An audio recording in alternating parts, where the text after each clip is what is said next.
जैसा कि हम अपनी वीडियोस में अक्सर कहते हैं कि हम इंसानों ने इस धरती पर काफी पोल्यूशन गार्बेज मचा कर रखा है। हम इंसान ही हैं इस धरती पर जो न सिर्फ कचरा फैलाते हैं बल्कि एक खास किस्म का कचरा बनाते भी हैं जिसको हमारी धरती पचा भी नहीं पाती, और वो चीज है प्लास्टिक। और इतना ही नहीं, हम इंसान ने कहाँ कहाँ कचरा नहीं फैलाया है। बीचेस में ट्रैश, नदी या तालाब में ट्रैश, होल्स में ट्रैश, जंगल में कचरा, हर तरफ सिर्फ कचरा ही कचरा फैलाया है। और ऐसा नहीं है कि हमने हर तरफ कचरा ही फैलाया है, हम सफाई भी करते हैं अपने घर की। अपने घर के कचरे को गार्बेज बैग्स में पैक करके घर से बाहर तो निकाल देते हैं, लेकिन हम ये नहीं सोचते कि हमारे द्वारा इन निकाले गए फेंके गए कचरे का क्या होता है, आखिर वो कूड़ा कहाँ जाता है। आपको ये बात जानकर काफी हैरानी होगी कि हर साल ह्यूमन तकरीबन 1200 करोड़ टन का कचरा पैदा करते हैं, और ये आंकड़ा 2040 तक लगभग 2000 करोड़ टन का हो जाएगा। और साल 21 तो आते आते हम अप्रोक्सीमेटली 4400 करोड़ टन का कचरा पैदा करने लगेंगे। इतना कचरा समुद्र में डाला जाए तो ये एक नया आइलैंड बन जाएगा। और फिर आज का सवाल यही है कि जो कभी ना कभी आपके दिमाग में जरूर आया होगा कि क्या हम अपने कचरे को स्पेस में फेंक सकते हैं, भेज सकते हैं ताकि धरती में कूड़ा रहे ही ना, और अगर हाँ तो कैसे कर सकते हैं, आखिर कितने पैसे लगेंगे, कितने रॉकेट्स लगेंगे, और इसके लिए क्या इंफ्रास्ट्रक्चर होना चाहिए, और क्या हम ऐसा वाकई कर सकते हैं। हम इंसानों ने इस धरती पर जब से कूड़ा पैदा करना शुरू किया है तब से ना तो ये रुका है और ना ही कभी घटा है। तो इसी वजह से अपने कूड़ों को रॉकेट में डाल के स्पेस की तरफ रवाना कर देना, ये आइडिया जितना आसान लगता है इतना है नहीं। लेकिन हाँ, फिर भी ये बात पॉसिबल है कि हम ऐसा कर सकते हैं, क्योंकि तकरीबन 1956 से हमारा स्पेस में यानी कि अंतरिक्ष में आना जाना तो लगा हुआ है। और हाँ, अभी के वक्त में इन टेक्नोलॉजी के साथ स्पेस में जाना पहले से काफी आसान तो है। हाँ, हम अपने गार्बेज को रॉकेट्स में डाल के स्पेस में भेज सकते हैं, लेकिन ये आसान तो बिल्कुल भी नहीं होगा, क्योंकि ये डिसीजन काफी महंगा होगा। इसकी मेन वजह इसके लिए है कि केवल 100 या 50 रॉकेट नहीं भेजने, बल्कि इस मिशन में लाखों रॉकेट्स यूज होंगे। अब ये रॉकेट्स तो लौट के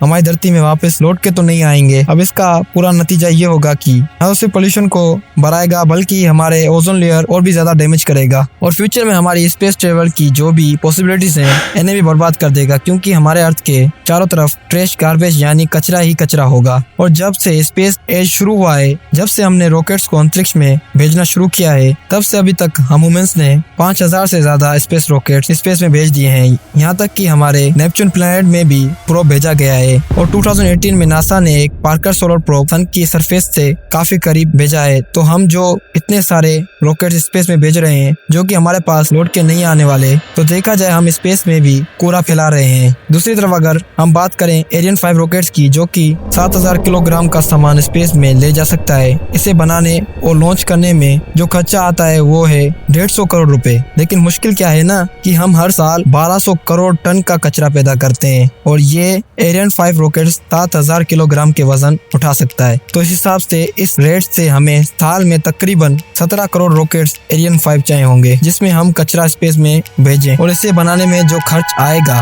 वो है 25,000 खरब रुपए, और ये इतना पैसा हमारी दुनिया के 195 कंट्रीज की GDP का सिर्फ 1/3 है, 1/3 है। तो चलो मान लो अगर हमने इस काम में लग भी गए, इतना पैसा अगर हमने जुटा भी लिया, तब भी हमारे लिए इन रॉकेट्स को बनाना इम्पॉसिबल होगा, क्योंकि सिर्फ पैसे ही नहीं, हमें रिसोर्सेज यानी जरिए सामान की भी कमी होगी। आखिर साल में 17 करोड़ रॉकेट्स बनाने के लिए जो हमें मटेरियल और अलग अलग तरह के पार्ट्स चाहिए होंगे, वो हम कहाँ से लाएंगे। क्या है ना, हमें कई सारे स्पेयर पार्ट्स चाहिए होंगे। रॉकेट्स को लॉन्च करने के लिए हमें कई सारी लॉन्च पैड्स बनानी होंगी, हमें कई सारी फैक्ट्रीज चाहिए होंगे जो कि काफी तेजी से एक साल में 17 करोड़ रॉकेट्स बना दे। तो एक बार फिर से चलो मान लेते हैं कि हम ये सारी चीजें करें और हमने सारा मटेरियल पा लिया, हमने पैसे भी बना लिए, हमने इंफ्रास्ट्रक्चर भी बना लिया, और एक साल में 17 करोड़ रॉकेट्स को लॉन्च भी करने में कामयाब भी हो गए। लेकिन फिर भी कुछ ऐसी चीजें हैं जिन्हें हम चेंज नहीं कर सकते। अब जैसे कि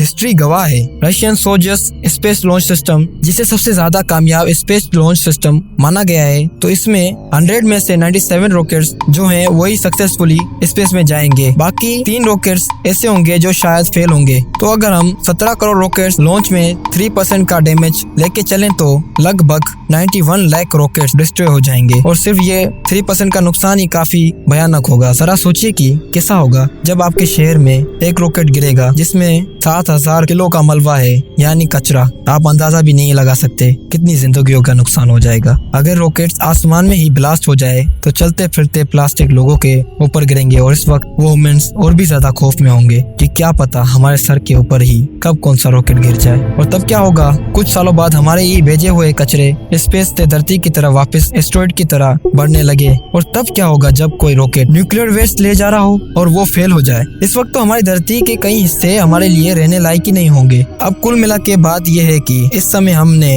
इतना ज्यादा कचरा करके रख दिया है कि एक ना एक दिन हमें इस डिसीजन एक्शन का बहुत ही पछतावा होगा। और तब हम ना तो कुछ कर पाएंगे और ना ही अपनी धरती को बचा पाएंगे। और इन्हीं कूड़ों की वजह से एक ऐसा भी वक्त आएगा जब हमारी ये धरती हमारे लिए जहरीली हो जाएगी और तब हम कुछ भी ठीक नहीं कर पाएंगे। और क्या हो अगर हम सारा कचरा दुनिया के हर वोल्केनो में डाल दें, तब क्या होगा? जानने के लिए देखते रहिए crossfire dimension. Thanks for watching.